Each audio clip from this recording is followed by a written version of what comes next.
everyone fine. ಜಾತಿ ಗಣತಿ ಅನುಷ್ಠಾನಕ್ಕೆ ಶುರುವಾಯಿತು ಒತ್ತಡ.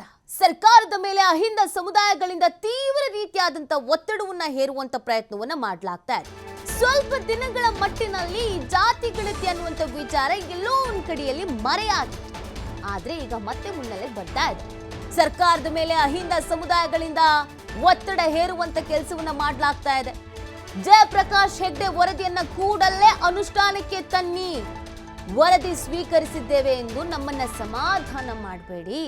ಮೊದಲು ವರದಿಯನ್ನ ಜಾರಿ ಮಾಡಿ ಸಮಾಜದಲ್ಲಿ ಬದಲಾವಣೆಯನ್ನ ತನ್ನಿ.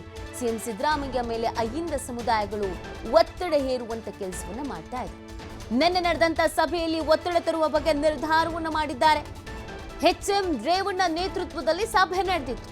ಈ ಸಭೆಯ ಪ್ರಮುಖ ವಿಚಾರ ಏನಾಗಿತ್ತು ಅಂತಂದ್ರೆ, ಯಾವ ರೀತಿಯಾಗಿ ಸರ್ಕಾರದ ಮೇಲೆ ಒತ್ತಡವನ್ನ ಹೇರಬೇಕು, ಜಾತಿ ಗಣತಿ ಅನುಷ್ಠಾನ ತರಲಿಕ್ಕೆ ನಾವ್ ಏನ್ ಪ್ರಯತ್ನವನ್ನ ಮಾಡಬೇಕು, ಸಿಎಂ ಸಿದ್ದರಾಮಯ್ಯನವರ ಮೇಲೆ ಹೇಗೆ ಒತ್ತಡ ಹೇರಬೇಕು, ಒತ್ತಾಯ ಮಾಡಬೇಕು ಅನ್ನೋದು ಈ ಸಭೆಯ ಪ್ರಮುಖ ಅಜೆಂಡಾ ಆಗಿತ್ತು.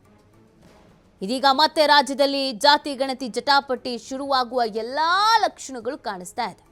ಜಾತಿ ಗಣತಿ ಅನ್ನುವಂಥದ್ದು ಕೆಲವು ದಿನಗಳ ಹಿಂದೆ ಸಿಕ್ಕಾಪಟ್ಟಿ ಚರ್ಚೆ ಕಾರಣವಾಗಿತ್ತು ಮತ್ತು ರಾಜಕೀಯವಾಗಿ ಆರೋಪ ಪ್ರತ್ಯಾರೋಪ, ನಮ್ಮ ಸಪೋರ್ಟ್ ಇದೆ, ನಮ್ಮ ಸಪೋರ್ಟ್ ಇಲ್ಲ, ಈ ಎಲ್ಲ ವಿಚಾರಗಳಿಗೂ ಕೂಡ ಕಾರಣವಾಗಿತ್ತು. ಸ್ವತಃ ಕಾಂಗ್ರೆಸ್ನ ಕೆಲವು ನಾಯಕರುಗಳಿಗೆ ಇದ್ರ ಬಗ್ಗೆ ಒಂದಷ್ಟು ಅಸಮಾಧಾನ ಅಥವಾ ಒಂದಷ್ಟು ಈ ನಿಲುವಿನಲ್ಲಿ ಭಿನ್ನಾಭಿಪ್ರಾಯ ಇದ್ದಿದ್ದು ಹೌದು. ಆದರೆ ಈಗ ಸಾಕಷ್ಟು ಡೆವಲಪ್ಮೆಂಟ್ ಆಗಿತ್ತಲ್ವಾ, ಹಾಗಾಗಿ ಇದೆಲ್ಲೋ ಒಂದು ಕಡೆಯಲ್ಲಿ ಮರೆ ಆಗ್ತಾ ಇತ್ತು ಈ ವಿಚಾರ. ಆದರೆ ಇದೀಗ ಮತ್ತೆ ಮುನ್ನೆಲೆಗೆ ಬರ್ತಾ ಇದೆ. ಮತ್ತೆ ಜಾತಿ ಗಣತಿ ಜಟಾಪಟಿ ಅನ್ನುವಂಥದ್ದು ಜೋರಾಗುವ ಎಲ್ಲ ಲಕ್ಷಣಗಳು ಎದ್ದು ಕಾಣಿಸ್ತಾ ಇದೆ. ಇದು ನಿನ್ನೆ ನಡೆದಂಥ ಮೀಟಿಂಗ್ನ ಫೋಟೋಸ್ಗಳು ನೀವು ಗಮನಿಸ್ತಾ ಇದ್ದೀರಾ.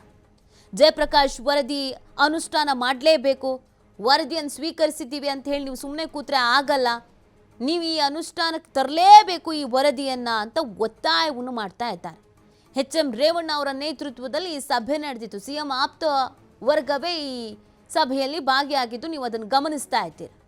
ಎಲ್ಲರೂ ಕೂತು ಮಾತಾಡಿದ್ದಾರೆ, ಚರ್ಚೆ ಮಾಡಿದ್ದಾರೆ. ನಾವು ಹೇಗೆ ಒತ್ತಡ ಹೇರಬೇಕು, ನಾವು ಅಧಿಕಾರದಲ್ಲಿ ಇರುವಾಗ ಈ ಜಾತಿ ಗಣತಿ ವರದಿ ಅನುಷ್ಠಾನ ಆಗಲೇಬೇಕು, ಹಾಗಾಗಿ ಸಿಎಂ ಮೇಲೆ ನಾವು ಒತ್ತಡ ಹೇರಲೇಬೇಕು ಅಂತ ಮಾತುಕತೆ ಮಾಡಿದ್ದಾರೆ.